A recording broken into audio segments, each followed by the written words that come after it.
В Якутске открылся республиканский реабилитационный центр для ветеранов Великой Отечественной войны и локальных боевых действий, который финансируется в рамках инвестиционной программы республики. На торжественном открытии центра побывала председатель правительства республики Галина Данчикова. Я считаю, что это событие для нашей республики немаловажное.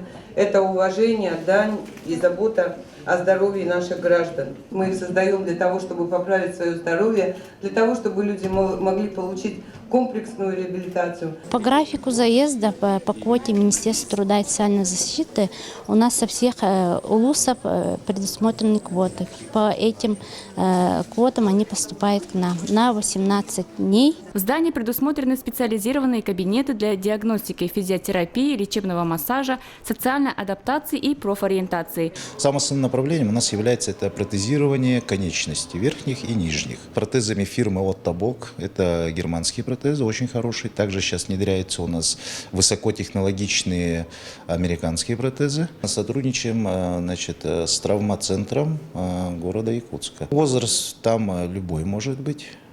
Поэтому к нам могут обращаться все желающие.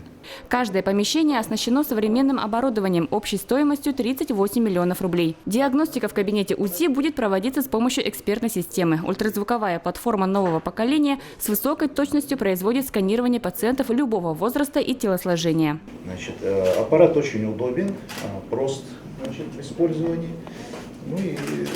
Я думаю, что наши инвалиды будут очень довольны. Специальные ванны с гальваническим током осуществляют воздействие на конечности, оказывая широкий спектр воздействия, в том числе лечение нейромышечной дисфункции. Ванна сама сочетает ток электрический и саму ванну тепловую.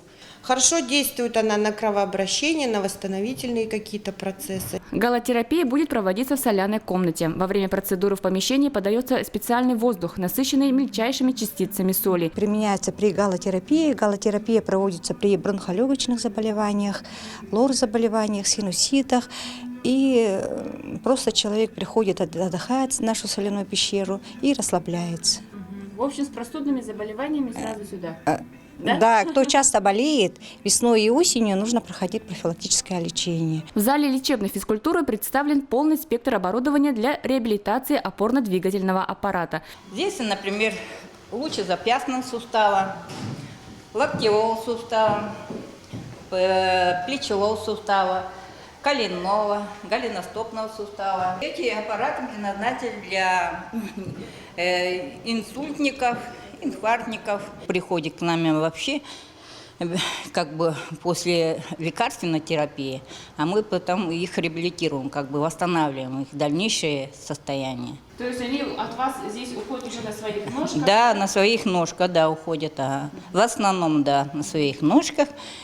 Активные. Стационар, рассчитанный на 54 места, в год будет обслуживать более 900 пациентов.